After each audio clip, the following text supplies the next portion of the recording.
Bonjour tout le monde, c'est Patrick de Pat Paints Mini. Aujourd'hui, on va voir combien d'heures il nous faut pour peindre cette boîte de 41 figurines.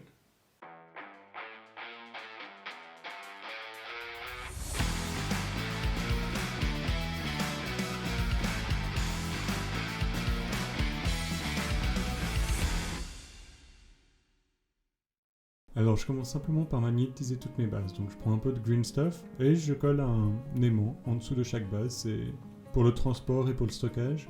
Ensuite, je vais simplement dégrapper toutes les pièces dont j'ai besoin pour construire la miniature et enlever toutes les traces de moulure. Comme ici, si vous voyez sur le pantalon, il y a comme une trace. Donc je vais passer simplement avec mon couteau avec un angle d'environ 45 degrés simplement pour enlever cette trace de moulure et puis ça va nous aider pour la suite dans la procédure de la peinture.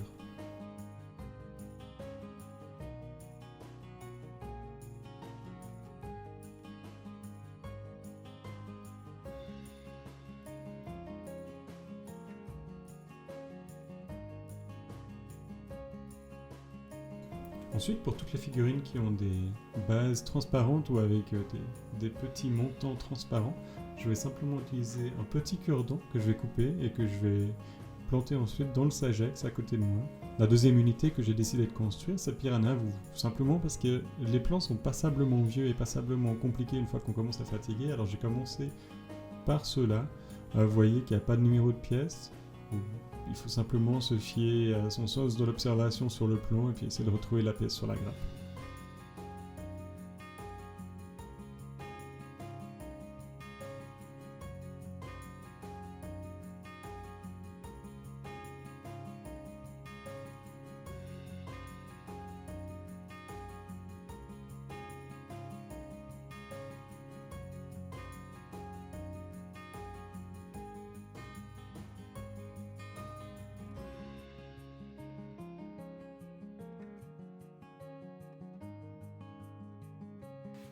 Voilà, c'est la fin du premier jour. Je pensais qu'on serait plus avancé dans notre projet, mais bon, on verra ce que ça donne pour la suite.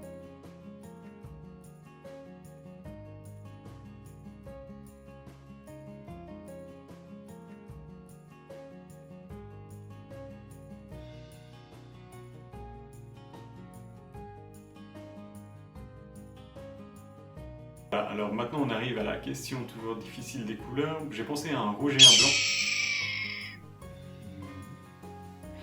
Bon, peut-être un violet et un jaune. Non.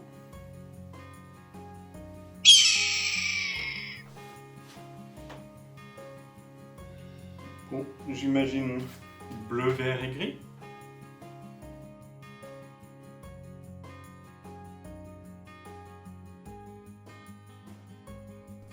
J'ai commencé par sous-coucher toutes les unités, toutes les figurines avec de l'Ultramarine Blue de Vallejo à l'aérographe.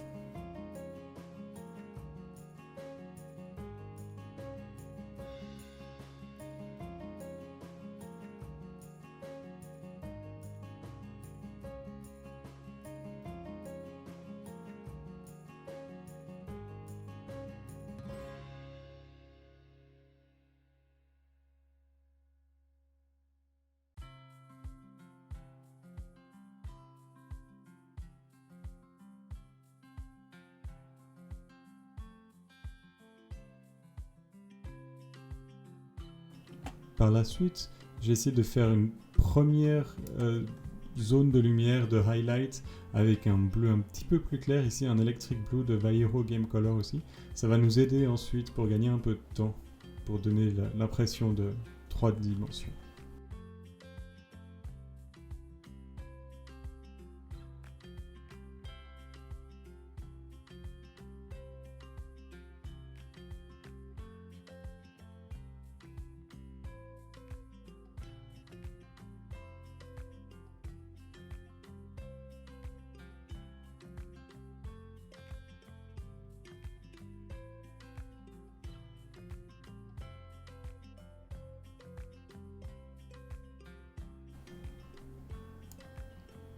Le dernier highlight que je fais à l'aérographe, c'est avec du Sky Blue. C'est un bleu très très clair.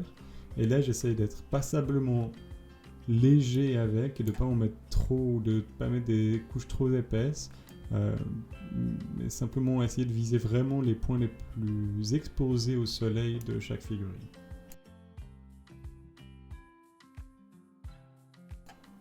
La dernière étape que je fais à l'aérographe pour la base, c'est simplement par-dessous une fine couche de carbon black, c'est de l'encre de Liquitex, simplement pour renforcer un peu les ombres au-dessous.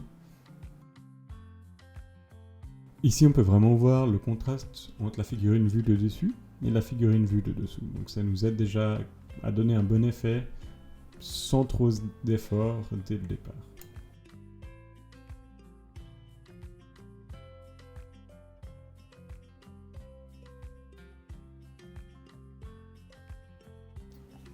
Pour l'huile, j'essaie vraiment de juste laisser un peu de peinture dans les interstices et entre les panneaux d'armure. Ici, on voit vraiment la différence aussi entre un drone qui a déjà été fait et puis un drone qui n'a pas encore reçu le traitement avec la vie à l'huile.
Voilà, fin du deuxième jour.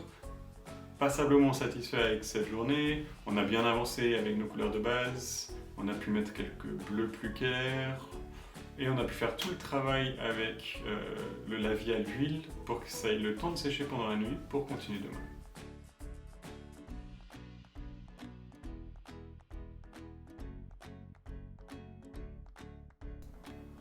Pour le travail sur la base, rien de bien délicat. Ici, je prends du produit Red Oxide Paste de Vallejo. Simplement parce que c'est des gros pots de 2 décilitres qui sont pas très chers par rapport aux autres produits d'autres marques. Rien de très délicat, je prends la spatule et je tartine un peu comme vous le feriez le matin. Donc rien de spécial ici.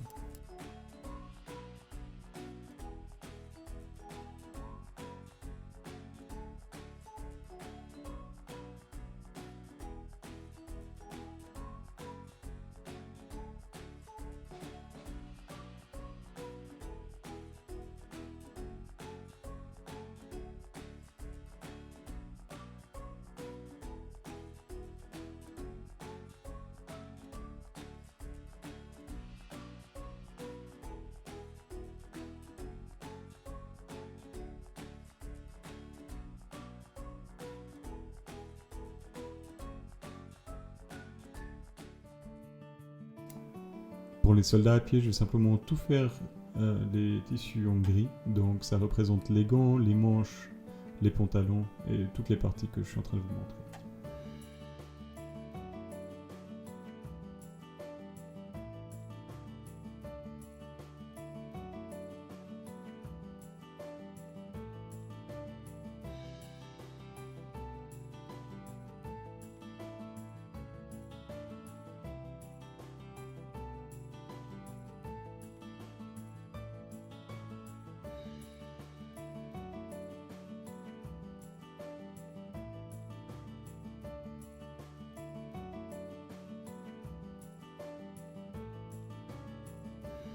Pour attirer un peu l'œil, je vais simplement passer avec le Sky Blue, c'est la dernière couleur de highlight que j'ai passée à l'aérographe, et je vais simplement faire un peu de edge highlight, pas beaucoup, parce que le but c'est d'avoir un résultat tabletop, donc c'est pas non plus pousser trop le vis, mais simplement sur les castes, et après vous verrez aussi sur les armes.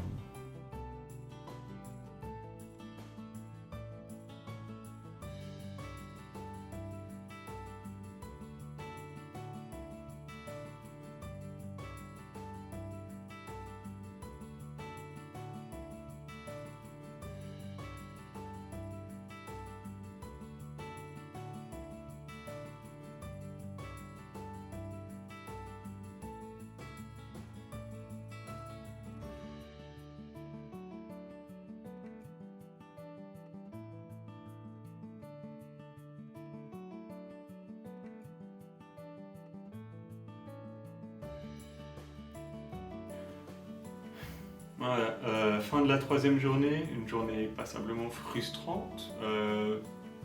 Je pensais pas que les tissus me prendraient autant de temps, mais voilà, ça peut aller que mieux pour la suite. Je passe juste un petit lavis de Agrax Earthshade sur toutes les bases, simplement pour renforcer un peu les ombres, et demain on fera du dry brush dessus.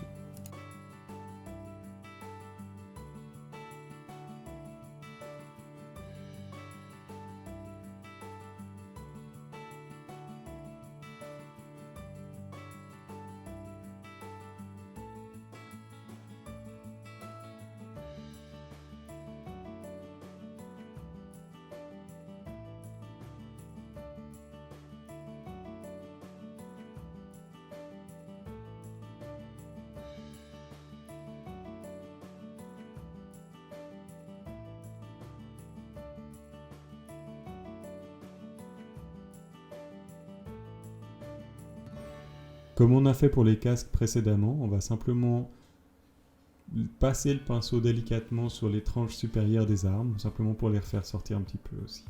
Je fais exactement le même processus sur tous les drones, simplement faire le tour pour les refaire sortir un petit peu aussi.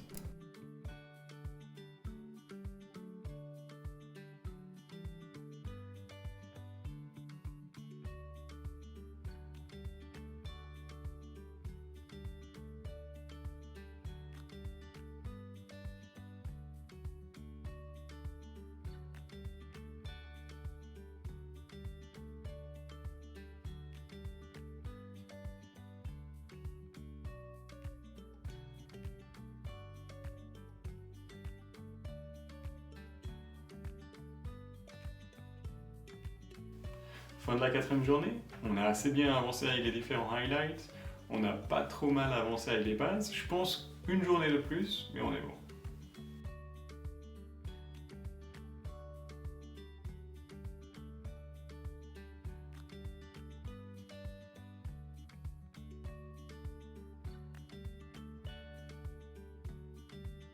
À ce moment-là, je trouvais que le vert ressortait pas assez, donc j'ai pris une astuce que j'ai vue sur une vidéo de Squidmark il n'y a pas très longtemps.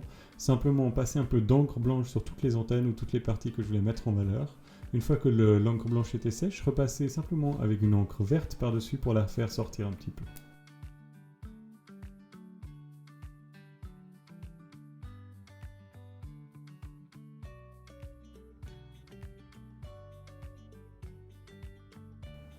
L'avant-dernière étape pour les bases, c'est simplement un dry brush avec de l'elfic flèche, simplement pour faire ressortir un peu les reliefs. Et ensuite, on va mettre un peu d'herbe, des petits bouts de bois, un peu de mousse, etc. Tout ce que vous voulez utiliser pour décorer un peu vos bases, et puis voilà.